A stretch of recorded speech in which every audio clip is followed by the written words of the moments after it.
حضرت عمر تو سوچ رہے تھے کہ آج میں اپنے سے آگے کسی کو بڑھنے نہیں دوں گا، آدھا مال لے آیا ہوں، آدھا گھر والوں کے لیے چھوڑ آیا ہوں، اب یہ اپنا مال پیش کرتے ہیں تو حضور کا سوال ہوتا ہے، ماں اب کہتا لیا کا یا ابا بکر، ابو بکر گھر والوں کے لیے کیا چھوڑا ہے؟ تو حضرت ابو بکر عرض گزار ہوتے ہیں، اب کہ تو لہو اللہ و رسولہ، حضور میرے سامنے بھی آپ ہیں، میرے گھر میں بھی آپ ہی، میں گھر والوں کے لیے اللہ اس کے رسول کی محبت چھوڑ آیا ہوں۔ اللہ اکبر، میں سارا مال آپ کے قدموں میں پیش کرتا ہوں، حتیٰ کہ سوئی بھی گھر میں نہیں چھوڑی،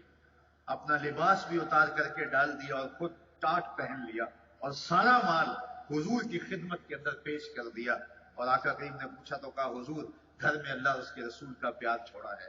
اللہ اور اس کے رسول کی محبت چھوڑی ہے، میرے سامنے بھی آپ ہیں، میرے گھر میں بھی آپ ہیں، وہ اپنے نام لیواؤں کو تنہا چھوڑتے کم ہیں، جہاں ہمدم نہ ہو کوئی وہاں سرکار ہوتے۔ حضرت ابوبکر صدیق نے ہمیں یہ بھی بتایا کہ جن کے گھروں میں حضور کے پیار کی خوشبو ہوتی ہے وہ گھر خالی نہیں ہوتے، وہاں حضور علیہ الصلوۃ والسلام کی جلوہ سامانیاں ہوتی ہیں، وہاں حضور کے پیار کی مہک کسی کمی کا احساس نہیں ہونے دیتی۔ جب وہ گھر میں موجود ہیں، جب ان کی مہک گھر میں موجود ہے، جب ان کے پیار کی خوشبو پھیلی ہے، تو ہمارا گھر خالی کیسے ہو سکتا ہے؟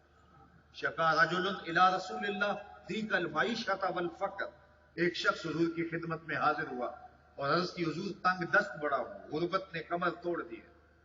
کثیر العیال ہوں اور ذرائع آمدنی بہت تھوڑے ہیں، میرے لیے کوئی نسخہ تجویز کیجیے۔ سنو میرے حضور نے اسے کیا نسخہ تجویز کیا۔ حضرت سہل بن سعد الساعدی رضی اللہ تعالیٰ عنہ اس حدیث کے راوی ہیں، حضور کی بارگاہ میں عرض کی، حضور کثیر العیال ہوں اور ذرائع آمدنی بہت تھوڑے ہیں۔ فرمایا کہ جب تو گھر جائے تو گھر والوں کو السلام علیکم کہہ دیا کرو اور اس کے بعد ایک مرتبہ سورہ اخلاص پڑھ دیا کرو، یہ تیرا وظیفہ ہے، جو ہی گھر جاؤ السلام علیکم، اس کے بعد ایک مرتبہ سورہ اخلاص پڑھ دیا کرو۔ اور آقا کریم نے فرمایا کبھی ایسا ہو کہ تم گھر جاؤ، گھر کوئی بھی موجود نہ ہو، فرمایا عمل چھوڑنا نہیں، فسلم علیہ، پھر تو مجھے سلام کہہ دے۔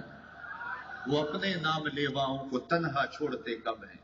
جہاں ہم دم نہ ہو کوئی وہاں سرکار ہوتے، کہا پھر مجھے سلام کہہ دیں۔ وہ صحابی کہتے میں نے عمل شروع کر دیا، جب بھی گھر جاتا السلام علیکم، اس کے بعد ایک مرتبہ سورہ اخلاص پڑھ دیتا، اور کبھی ایسا ہوتا گھر میں کوئی موجود نہ ہوتا، پھر تو مجھے چاہ چڑھ جاتے،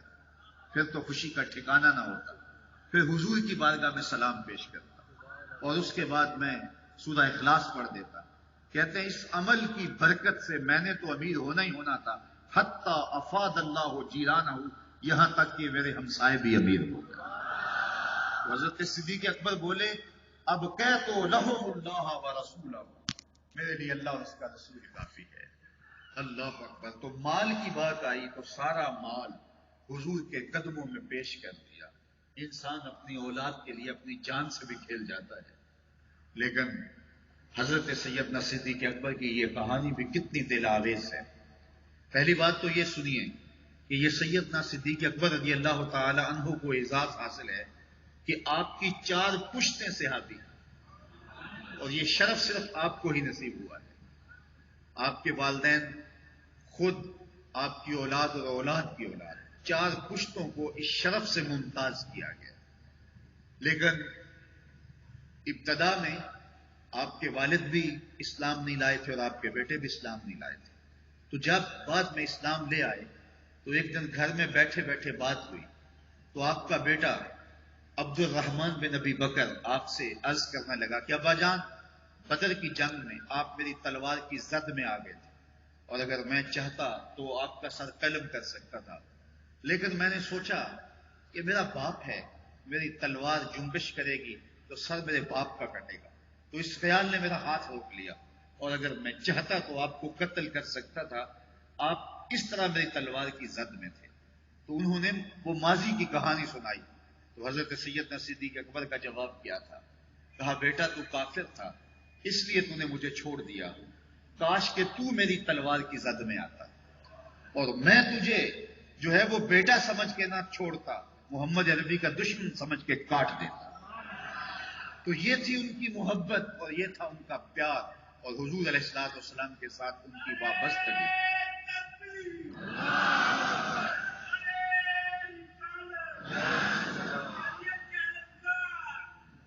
تو مال قربان کیا، جان حضور کی راہوں میں نچھاور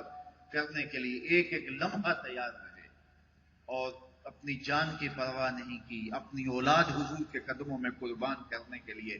جذبوں کا ایک جہاں آباد تھا سینے میں، اور اپنے وطن کی قربانی پیش کی، اور پھر آقا کریم علیہ السلام کے لیے اپنا سب کچھ نچھاور کر دیا۔ کہتے ہیں حضور کا سایہ نہیں تھا، لیکن صدیق اکبر سائے کی طرح حضور کے ساتھ رہے، ایک ایک لمحہ حضور کے ساتھ رہے، کوئی وقت الگ نہیں کاٹا، بس حضور کے ساتھ، یہاں تک کہ اللہ نے ان محبت بھرے لمحوں کو ایسا قبول کیا کہ آج بھی حضور کی قربت انہیں نصیب ہے، آج بھی آقا کریم علیہ الصلوۃ والسلام کی قربتیں انہیں حاصل ہیں۔ ایک پہلو میں حضرت ابو بکر صدیق رضی اللہ تعالی عنہ اور حضرت عمر رضی اللہ تعالی عنہ تشریف فرما ہیں۔ ایک دن حضور مسجد نبوی سے باہر نکل رہے تھے، دائیں ہاتھ میں ابو بکر کا ہاتھ تھا اور بائیں میں حضرت عمر کا ہاتھ تھا، اور ایسے باہر تشریف لا رہے تھے، آگے سے کچھ لوگ آئے تو ان کو دیکھ کے کہا ہاذا نبعث یوم القیامہ، ہم قیامت کے دن قبروں سے یوں ہی اٹھائے جائیں گے۔ اللہ اکبر، ایک ہاتھ میں ابو بکر کا ہاتھ ہوگا، ایک ہاتھ میں عمر کا ہاتھ ہوگا۔ تو حضرت سیدنا صدیق اکبر نے ساری زندگی آقا کریم علیہ الصلوۃ والسلام کے ساتھ قربت کا وہ رشتہ رکھا، معیت کا وہ رشتہ رکھا کہ جو انتقال اور وصال کے بعد بھی نہیں ٹوٹا۔ حضور کے وصال کے بعد حضرت سیدنا صدیق اکبر رضی اللہ تعالی عنہ کی زندگی بہت زیادہ کٹھن ہو گئی تھی، اور حضور کی جدائی کا صدمہ انہیں توڑتا تھا اور ان کا کلیجہ پگھلاتا تھا، جن کے بغیر ایک لمحہ بھی نہ گزرتا ہو، ان کے بغیر زندگی کاٹنا کتنا مشکل ہوتی ہے۔ آپ جانتے ہیں حضور کے وصال کے بعد حضرت بلال شہر مدینہ چھوڑ کے چلے گئے، کہتے تھے ان گلیوں میں اب حضور دکھائی نہیں دیتے۔ اللہ اکبر، وہ داریہ میں جا کے سکونت پذیر ہو گئے تھے، شام کے ایک قصبے میں۔ اسی طرح صحابہ کی عجیب حالت تھی حضور کے وصال کے بعد، اور عجیب عالم تھا ان کے درد کا، اور عجیب کیفیت تھی، بلکہ وہ اونٹنی جس پر حضور سوار ہوا کرتے تھے وہ حضرت فاطمہ کے دروازے پر سر رکھ کے رویا کرتی تھی، اور حضرت سیدہ فاطمہ کہا کرتی تھی صبت علیہ مصائب لو انہا صبت علی الایام سرنا لیالیا، میرے اوپر وہ پہاڑ ٹوٹ پڑے ہیں دکھوں کے، اگر وہ دنوں پہ پڑ جاتے تو دن کالی راتیں بن جاتے۔ اللہ اکبر، سیدنا صدیق اکبر کے قلب کا عالم کیا ہوگا، لیکن خلافت کی جو ذمہ داریاں تھیں ان کو نبھایا، اور مانعین زکوٰۃ کے خلاف پوری قوت کے ساتھ کھڑے ہوئے، اور آپ نے یہ اعلان کیا کہ اگر وہ حضور کے زمانے میں ایک رسی بھی دیا کرتے تھے میں چین سے نہیں بیٹھوں گا جب تک وہ رسی بھی وصول نہیں کر لیتا۔ اور پھر جب ختم نبوت کی بات آئی اور حضرت سیدنا صدیق اکبر جس جلال کے ساتھ اٹھے، اور مسیلمہ کذاب کا جس طرح انہوں نے جو ہے وہ ناطقہ بند کیا اور اس کی سرکوبی کی، یہ تاریخ کا انوکھا اور البیلا باب ہے۔ حضرت سیدنا صدیق اکبر کا جب آخری وقت آنے لگا تو حضرت سیدنا علی المرتضیٰ سے فرمایا اے علی، جب میں مر جاؤں تو جن ہاتھوں سے حضور کو غسل دیا تھا انہی ہاتھوں سے مجھے غسل دینا۔ اور یہ وصیت بھی کی حضرت سیدنا صدیق اکبر نے کہ مجھے پرانے کپڑوں میں کفن دینا، نئے کپڑوں کا حقدار مرنے والے کی نسبت زیادہ زندہ رہنے والا ہے، اور پھر مجھے غسل دے کے، مجھے پرانے لباس میں کفن دے کے میری لاش کو اٹھانا، جنازہ پڑھ کے حضور کے قدموں میں لے جانا، اور عرض کرنا یا رسول اللہ ھذا ابو بکر یستاذنک، یہ ابو بکر ہیں جو آپ سے آپ کی قربت میں دفن ہونے کا اذن طلب کر رہے ہیں۔ اللہ اکبر، ایسا ہی ہوا۔ حضرت صدیق اکبر رضی اللہ تعالیٰ عنہ کا انتقال ہوا، فجاء علی مسترجعا، حضرت علی روتے ہوئے آئے، انا للہ و انا الیہ راجعون کے کلمات ان کی زبان پر تھے، اور خود غسل دیا، پھر جنازہ ہوا، اور پھر عاشق کا جنازہ مدینے کی گلیوں سے جو ہے وہ گھوم کر نکلا اور محبوب کے کوچے میں جا پہنچا، اور حضور کے روضہ انور کے سامنے آپ کا جسد اطہر رکھ دیا گیا، اور صحابہ نے حضرت انس کہتے ہیں عرض کی یا رسول اللہ یہ ابو بکر ہیں اور آپ کی قربت میں دفن ہونے کی اجازت مانگتے ہیں، اور یہ کہہ کے درود پڑھنے لگے۔ گنبد خضرا اس وقت کو تعمیر نہیں ہوا تھا، حجرہ عائشہ تھا اور اس کو باقاعدہ تالا لگا ہوا کرتا تھا، جس کی چابی حضرت سید عائشہ سلام اللہ علیہا کے پاس ہوا کرتی تھی، تو تالا خود بخود کھلا اور کنڈی کھلی اور اندر سے آواز آئی اوصل الحبیب الی الحبیب، لأن الحبیب الی الحبیب مشتاق، یار کو یار سے ملا دو، یار تو پہلے ہی یار کا انتظار کر رہا ہے۔ جے شک ہووی تے چل مدینے، جے شک ہووی تے چل مدینے، آ ویخ لے جوڑ مزاراں دا، بن یار نبی دیاں یاراں دا۔ وآخر دعوانا ان الحمدللہ۔